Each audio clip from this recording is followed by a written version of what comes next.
बोलो गीता भगवान की।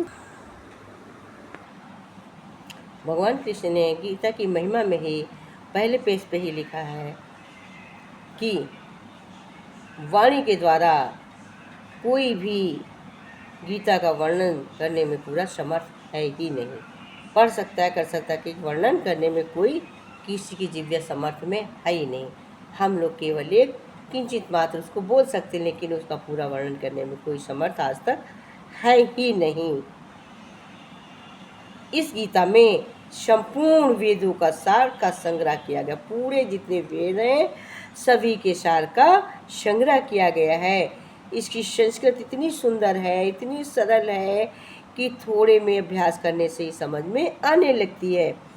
परंतु इसका अभ्यास इतना गंभीर है कि आजीवन निरंतर अभ्यास करते रहने पर भी उसका कभी अंत नहीं होता है। जितना हम इसको पढ़ते हैं, जितना समझते हैं, रोज़ जितना सुनते लगता अभी हमने नहीं सुना, अभी नहीं सुना, उतना मेरा और आगे पढ़ने का, सुनने का मन करता रहता है। इसका अभ्यास जितना ही हम करते हैं उतना हम दिन प्रतिदिन इसको हम इसको नया महसूस करते हैं कि और नहीं है, और नहीं है। कभी ये नहीं लगता है कि यही चीज़ हमने कल पढ़ी थी, यही चीज़ हमने कल सुनी थी। गीता में ये है, प्रतिदिन नए नए भाव उत्पन्न होते हैं। जैसे जैसे इसको हम सुनते जाते हैं हमारे मन में इसके प्रति नई नई उत्तेजना, नए नए भाव उत्पन्न होते रहते हैं। हमें सदैव लगता है कि ये एकदम नई है, जितना सुनते वो भी नया लगता है। एवं एकाग्रचित्त होकर श्रद्धा भक्ति भाव सहित विचार करने से इसके पद में परम रहस्य भरा हुआ प्रत्यक्ष प्रतीत होता है। कहते हैं अगर एकाग्र में इसको हम सुनते हैं, पढ़ते हैं, किसी के द्वारा सुनते हैं या किसी तरह से इसको हम सुनते हैं एकाग्र मन से, शांति में, तो हमें लगता है कि इसके पद पद में इतनी मिठास, इतना अच्छा है, इतना परम अर्थ मिलता है, इतना प्रत्यक्ष दिखाई देता, लगते भगवान ही भगवान है, भगवान के अलावा कोई है ही नहीं। इतना आनंद आता है, उसी में हम भाव विभोर होते चले जाते हैं। भगवान के गुण, प्रभाव और मर्म का वर्णन जिस प्रकार गीता शास्त्र में किया गया वैसा अंत ग्रंथों में मिलना कठिन है। कहते भगवान की गीता का सार जितना अच्छा, जितना प्यारा गीता भगवान में है, कहीं सुनने को नहीं आता है, समझने में नहीं आता है। भगवत गीता जैसा कोई ग्रंथ हिंदुओं में बना ही नहीं भगवत गीता के बराबर। भगवान ने भगवत गीता रूप एक ऐसा अनुपेय शास्त्र कहा है जिसमें एक भी शब्द सदुपयोग से खाली है। कहते भगवान ने गीता को ऐसा लिखा बनाया है कि जिसमें में एक भी ऐसा शब्द नहीं जिसका कोई अर्थ न हो। श्री भगवान वेद व्यास जी ने महाभारत में गीता जी का वर्णन करने उपरांत कहा, क्या कहा? गीता सुनीता कर्तव्या किमें शास्त्र विस्तारे या स्वयं पद्मनाभ भस्य मुख पद्मी निशुता। क्या कहा है? इसका अर्थ क्या है? गीता सुनीता करने योग्य, गीता सुनीता करने योग्य, अर्थात कर्तव्य के में गीता जी को भली प्रकार पढ़कर अर्थ और भाव रहित अंतःकरण में धारण कर लेना मुख्य कर्तव्य है, जो कि स्वयं पद्मनाभ या स्वयं पद्मनाभ्यम, जो कि स्वयं पद्मनाभ भगवान श्री कृष्ण के मुख पाद्मिने स्वतः मुख बिंद से निकली हुई है। भगवद गीता भगवान श्री कृष्ण के मुख बिंद से निकली हुई है। अन्य शास्त्र के विस्तार में क्या प्रयोजन? स्वयं भगवान जी ने भी इसे महत्व का वर्णन किया है। कहते हैं इस गीता शास्त्र में मनुष्य मात्र का अधिकार है, चाहे वो किसी भी वर्ण आश्रम स्थित हो, परंतु भगवत में श्रद्धालु और भक्त अवश्य होना चाहिए, क्योंकि भगवान ने अपने भक्तों को इस प्रकार प्रचार करने के लिए आज्ञा दी है, तथा ये भी कहा है कि स्त्री, वैश्य, शूद्र और पापियों भी मेरे परायण होकर परम गति को प्राप्त होते हैं। इसलिए कर्मों द्वारा मेरी पूजा करेंगे मनुष्य परम सिद्धि को प्राप्त होते हैं। कहते हैं परमात्मा की प्राप्ति में सभी का अधिकार है।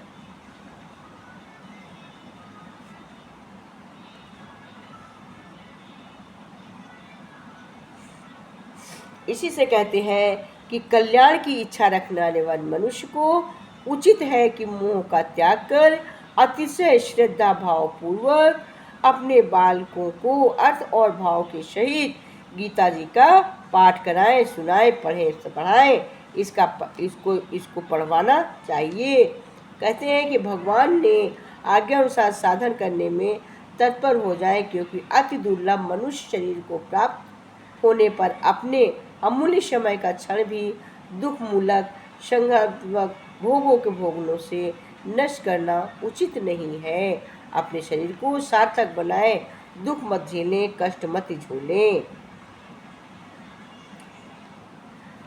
ये गीता थी, गीता की महिमा है। अब इसको और थोड़ा समझने के लिए करेंगे गीता जी का प्रधान विषय कल। कहते हैं कि भगवत गीता हमारे सभी प्रश्नों के उत्तर देती है, हमको सब कुछ भली बात बताती है, हमारी हर समस्या का हल करती है। चाहे वो परेशानी आपके हमारे मन की हो, सभी के मन की हो, या धन की हो, या शरीर की हो, या रिश्ते की हो, आपके हर समस्या का उत्तर भगवद गीता से उत्तर मिल जाता है। आज मैं उसी भागवत गीता को कैसे अनमोल उपदेश से आपको इसमें मैंने बताया कि कैसे अनमोल उपदेश से सुनाया है। भगवान ने बताया है कि जो मेरे अनुभव से लगता है मेरी पूरी ज़िंदगी, मैं उसकी पूरी ज़िंदगी बदल देता हूँ। ऐसा मेरा भी अनुभव है, पर मेरा निदान है कि आप इन बातों को ध्यान से ज़रूर सुने। वीडियो से, ऑडियो से, किताब से अंत तक ध्यान से सुनते रहिए, जिससे खुद भी सुने और दूसरों को भी शेयर करें। जो इस वीडियो को अब तक सुना हो या सुन रहे हो, उसे अपनी हर परेशानी का हल अवश्य मिला होगा। जो मेरी वीडियो को सुन रहा है, देख रहा है, उसको अब तक अपनी समस्या से मिले हुए कई क्वेश्चन, कई प्रश्न ज़रूर मिले होंगे कि मुझे ऐसे करना चाहिए या ऐसे मैंने किया, ऐसा ज़रूर में आया होगा। तो आप खुद भी इसको समझें कि हाँ, गीता में क्या है। और मेरे कहने का मतलब है कि जो आप गीता सुनते हैं, आपको अच्छा लगता है, आपके प्रश्नों के उत्तर अगर इसमें से आपको समझ में आते हैं कि हाँ ये सही चीज़ है, तो आप दूसरों को भी शेयर करें, जो अगले को भी लाभ मिल सके, अगले की परेशानी का भी हल मिल सके, उसे अपनी ज़िंदगी में भी जो कुछ भी चाहिए वो उससे भी ज़रूर मिले। भगवद गीता का पर सुनने का और सुनाने का यही उपदेश होता है, यही एक मूल उद्देश्य है गीता सुनने और सुनाने का, कि जो हमें प्राप्त हो वो हम दूसरों को भी बताएं। गीता में यही सिखाया गया है। तो अब आते हैं मेन टॉपिक पे कि पहली बात है, कोई अगर अपना आपका अपना है या कोई आपसे बड़ा है तो उसका प्रति गलत व्यवहार कभी भी सहन नहीं करना चाहिए। ये गीता का उपदेश है, हमारी ज़िंदगी से जुड़ा है। हम भी अपने मन की अधिकतर तकलीफ़ों का ये सोचकर ज़िंदगी भर सहते हैं कि ये तो मेरा अपना है, वो तो मेरे से बड़ा है, इसको हम कैसे कुछ कह सकते हैं। अगर हम इसको कुछ कहेंगे तो ये गुस्सा हो जाएगा, ये सहन नहीं करेगा, कुछ कह देंगे तो हमारे रिश्ते खराब हो जाएंगे, नाते खराब हो जाएंगे, हमारा यहीं पर से अलगाव हो जाएगा, दोस्ती ख़त्म हो जाएगी, समाप्त हो जाएगी। परंतु सोचना ये है कि उस व्यक्ति को आप कैसे मान रहे हैं, वो आपको कैसे समझ रहा है। आपकी तकलीफ़ों की वजह से आपको तो वो होता है, वो हमारी तकलीफ़ों को दूर करने में कितना सक्षम है। तो गीता का ये उपदेश है कि किसी को भी अपना फ़ायदा मत उठाने दो, किसी को भी खुद पर जुल्म मत करने दो, क्योंकि आप जितना सोओगे आपको उतना ही सहन करने की अगला कहेगा, इसलिए मजबूर करेंगे। गीता का हमको सार यही बताता है कि हमें उतना सहना चाहिए जितना हम सह सकें, ना हम किसी की सहें ना किसी को परेशान करें।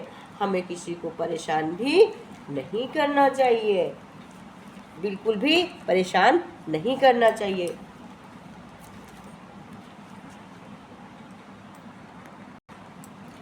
किसी से हद से ज़्यादा मोह नहीं करना चाहिए, सीख नहीं देनी चाहिए। कृष्ण कहते हैं बहुत सीख मत दो। कहते हैं कि पूरा ज्ञान ही अर्जुन ने मोह में नष्ट कर दिया। कहा कि मोह ही है जो इंसान को सबसे ज़्यादा रुलाता है। मोह इतना बलवान है कि शेर जैसे इंसान को भी गीदड़ बना देता है। जो अर्जुन युद्ध में देवताओं से को भी जीत गया, वो अपने रिश्तेदारों को युद्ध में देखकर उसका हाथ कांपने लगा था। उसी तरह से कहते हैं कि बोला कि हे केशव, मेरे हाथ में धनुष पकड़ने की अब ताकत नहीं है, जिसकी पीड़ा नहीं सह सकता कारण जिंदगी खत्म कर देता हूँ, आत्महत्या कर लेता हूँ। ऐसे कहते हैं कि हमें किसी को इतना मोह नहीं करना चाहिए जिसके बिना हम रह ना पाए, जिसके बिना हम खा न सकें, जी न सकें। हमें उतना ही प्रेम करना चाहिए जितना ज़रूरी हो, क्योंकि ज़्यादा प्रेम हमें दुख पहुंचाता है, ज़्यादा प्रेम से हमें परेशानी होती है। कहते खुशी जब खत्म होती है, इसलिए गीता का ज्ञान हमें ये बार बार सिखाता है कि अपने मोह को त्याग करो। हमारा मोह हमें हमेशा झूठ पर ही विश्वास दिखाता है और दिल में झूठी उम्मीदें जगाता है, और यही हमारे दुखों का सबसे बड़ा कारण है। मोह ही हम लोगों से उम्मीद लगा कर बैठ जाता है, वास्तव में बिल्कुल अलग है। लोग जैसे होते हैं वैसे हम जान लेते हैं, जैसा हम समझ लेते हैं, क्योंकि मोह के कारण हमें सच्चाई नहीं दिखती है। मोह ही हमें परेशान करता है। असली चेहरा नहीं देख पाते हैं, लोगों का असली चेहरा नहीं दिख पाता है। इसीलिए गीता हमें कहती है, सिखाती है कि जीवन में अगर आनंद है तो प्रसन्न रहने में है। प्रसन्न रहो, खुश रहो, मन की मानो, हद से ज़्यादा किसी से मोह मत करो।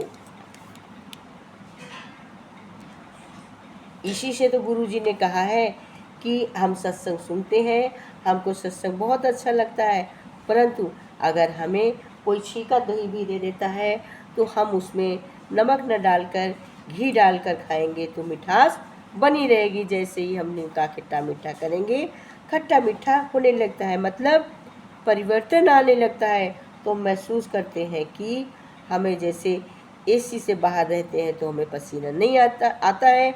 एसी में आते पसीना क्यों सूख जाता है? क्योंकि एसी हमें शीतलता देती है। उसी प्रकार से एसी हमें शीतलता देती है, पसीना सूख जाता है। वैसे ही हमें सत्संग में बैठने से, गीता की बातें सुनने से हमारा मन खुश होता है, हमारा दिल खुश होता है, हमें शांति मिलती है। तो वैसे ही मेरा पसीना सूखने लगता है, मेरा मन खुश होने लगता है। जैसे एसी में पसीना सूखता, वैसे सत्संग में बैठकर हम 2 घंटे भी बैठे तो मेरा मन खुश रहता है, इधर उधर नहीं भागता है। भगवान कहते हैं, हानि लाभ जीवन मरण जस अपयस विधिहात।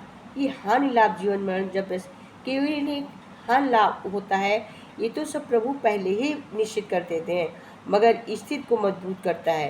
किंतु अलग ये एक गिफ्ट है, मन को खुश रखने पे फूल बना देता है, और जब दुखी होता है तो ये मुरझा जाता है।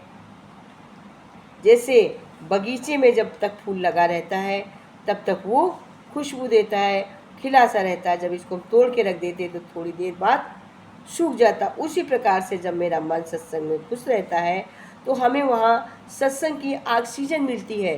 सत्संग की ऑक्सीजन से हम खुश रहते हैं और बाहर निकलते ही हम सुस्त होने लगते हैं। इस तो हमें अच्छी चीज़ों से हमेशा जुड़ाव रखनी चाहिए।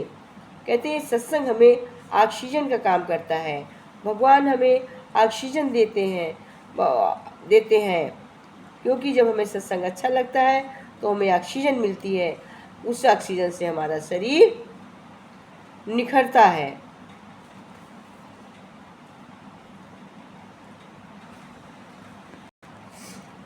परंतु जब मन संसार में जाता है तो ये संसार का रूप बन जाता है, वृद्धि में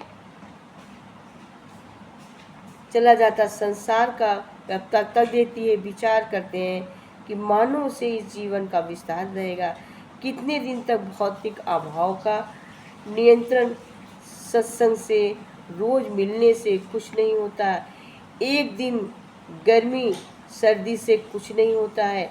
रोज़ गर्मी में को जब हम सहन करेंगे तो गर्म में रहने की आदत पड़ेगी, रोज़ जाड़े में चलने को सोचेंगे तो जाड़े की आदत पड़ेगी, रोज़ खाना बनाएंगे तो रोज़ खाना बनाने की आदत रहेगी। उसी तरह से जब हम रोज़ सत्संग में जाएंगे तो रोज़ सत्संग की आदत बनती है। वैसे चले जाएंगे करके हम कमज़ोर हो जाते हैं। परमात्मा के अस्तित्व का अनुभव जितना करेंगे उतना हम परमात्मा की ओर बढ़ते चले जाएंगे। हमारी ज़िंदगी हमारे विचारों पर निर्भर है, हमारे मन पर निर्भर है। हमारा मन ही हमको विचलित करता है।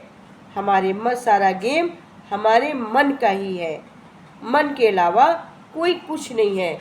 जो हमारा मन सोचता है वही होता है। जो हम हमारे मन से सोच लेते हैं, हम सोच कर सोते हैं कि कल 6 बजे जग जाएंगे तो जग जाते हैं। जब हम मन में सोचते हैं कि कल हमें 6 बजे नहीं उठना है तो नहीं उठना है। एक बार एक आदमी को ये हुआ कि अब इसे मौत की सज़ा दी जाएगी। देखिए ये बिल्कुल सचमुच ही बात है।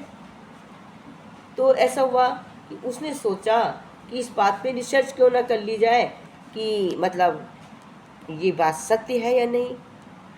तो क्या हुआ कि मुझसे बोला कि तुम्हें तो मौत की सज़ा दी गई है, तुम तो, बोला हाँ। तो उसने कहा कि तुमको तकलीफ़ होगी, बोले बिल्कुल तकलीफ़ होगी। तो कहे जब तुम्हें मौत से इतनी देर पहले कहा जाएगा मिलो ना मिलो कि फंदा ना लो, ये करो, उससे तो अच्छा ही है कि तुमको हम कोबरा से कटवा दें और तुम्हारी मृत्यु हो जाए। उसने कहा नहीं, लेकिन उसको समझाया गया, वो एग्री हो गया। तो डॉक्टर्स जो थे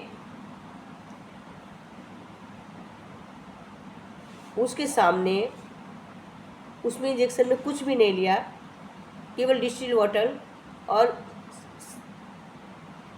इंजेक्शन की सुई लेके बैठे और बोले कि तुम्हें पॉइजन लेना पसंद है या कोबरा कटवा दें या फांसी पसंद है। तो उसने कहा कि हमें तो सबसे अच्छा कोबरा ही काट ले, वही अच्छा है। बोले अच्छा। अब सब हट गया। अब कोबरा एक आदमी लेकर बैठ गया, बड़ा सा कोबरा सांप, और वो सांप जो है झूठा है, सचमुच का सांप नहीं है। अब उससे कहा गया ये सांप तुमको काटेगा और उसके मुंह पे कपड़ा डाल दिया गया। अब जो वास्तविकता थी, ये जो डॉक्टर था, इसने डिस्टिल वाटर न यूज करके सचमुच का पॉइजन ले लिया। अब वो तो देख नहीं रहा है, लेकिन उसे अगर सब लोग न बैठते तो उसे होता कि कौन उठा कौन हटा, ऐसा क्यों हुआ, मुंह खोल देता। तो इसलिए उसको मना कर दिया। वो अब उसको मालूम दो बैठे किसने किया उसको नहीं समझ में आएगा। तो उस दौरान क्या हुआ, उसने इंजेक्शन में पॉइजन ले लिया और वो कोबरा लिए था। धीरे से जगह को बदल लिया, जहाँ पे कोबरा था डॉक्टर चला गया और इस पे ये आ गया, और वो समझा कि कोबरा ने आके कटाया, और वो कोबरे को साथ में ले गया और इंजेक्शन उसको उंगली में खिंचो दिया, और थोड़ी देर बाद उसकी मृत्यु हो गई आदमी की। अब मृत्यु हो जाने के बाद उसका पोस्टमार्टम हुआ, उसमें रिपोर्ट आई क्या कि इस आदमी की मृत्यु कोबरा के काटने से हुई। वो क्यों उसने अपनी मेंटलिटी बना ली थी, स्थिति बना ली थी। उसने सोच लिया था कि मुझे कोबरा काटेगा, उसके काटने से मेरी मृत्यु होगी। तो रिपोर्ट भी आई कि कोबरा के काटने से हुई। तब डॉक्टरों ने ये सिद्ध किया कि जब हम जो पहले सोच लेते हैं वो हमारा मन वही चीज़ निश्चित कर देता है। उसमें रिपोर्ट में ये नहीं आया, जबकि डॉक्टर खुद कह रहा है कि मैंने इसे इंजेक्शन दिया, लेकिन उसकी रिपोर्ट कह रही है कि कोबरा के काटने से हुई। तो सारी स्थिति हमारे मन की है। हम मन से जो सोचते हैं, हम मन से अच्छा बुरा जो करते हैं वही होता है। हम परमात्मा की प्राप्ति चाहेंगे तो हमें परमात्मा की प्राप्ति होगी, हम नहीं चाहेंगे तो नहीं होगी। हम अपने मन से जैसा करते हैं वैसे कर्म को प्राप्त होता है। हमें मन से हमेशा अच्छा बोलना चाहिए, अच्छा रहना चाहिए, मन स्थिति हमेशा अच्छी रखनी चाहिए। हमें किसी के साथ भेदभाव नहीं करना चाहिए। हमें सबको मन से अच्छा बोलना चाहिए, अच्छी वाणी बोली चाहिए। अच्छी वाणी बोलिए, मन का वाणा कोई आपन मन शीतल करें और उनको सुतल करें। हम ऐसी वाणी बोलें कि हम भी खुश हों और अगला भी खुश हो।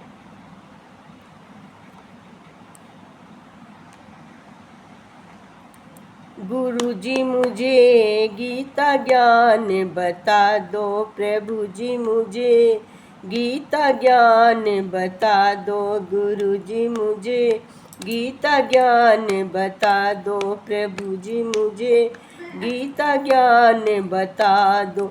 ना मुझे चाहिए माथे का टीका, ना मुझे चाहिए माथे का टीका, गुरुजी मुझे चंदन तिलक लगा, प्रभु जी मुझे चंदन तिलक लगा दो, गुरुजी मुझे गीता ज्ञान करा दो, प्रभु जी मुझे गीता का ज्ञान करा दो, जी मुझे गीता का ज्ञान करा दो, प्रभु जी मुझे गीता का बता दो। ना चाहिए मुझे होठों की लाली, ना चाहिए मुझे होठों की लाली, गुरुजी मुझसे मुख से राम कहा दो, गुरुजी मेरे मुख से राम कहा दो, गुरुजी मुझे गीता का ज्ञान करा दो, प्रभु जी मुझे गीता का ज्ञान करा दो।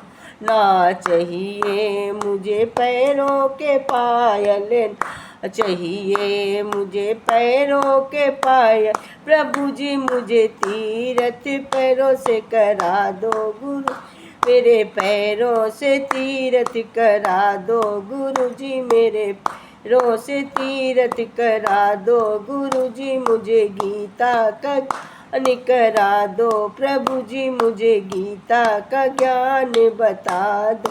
ना चाहिए मुझे धन और दौलत, चाहिए मुझे धन और दौलत, गुरु जी मुझे ना चाहिए मुझे धन और दौलत, गुरु जी मुझे अपना दरस दिखा दो, गुरु जी मुझे अपना शिष्य बना लो, गुरु जी मुझे गीता का ज्ञान बता दो, गुरु जी मुझे गीता का ज्ञान सिखा दो, गुरु जी मुझे गीता का ज्ञान सिखा दो, गुरु जी मुझे गीता का ज्ञान करा दो, गुरु जी मुझे गीता का ज्ञान करा, गुरु जी मुझे गीता का ज्ञान करा दो, प्रभु जी मुझे। बोलो गीता भगवान की जय।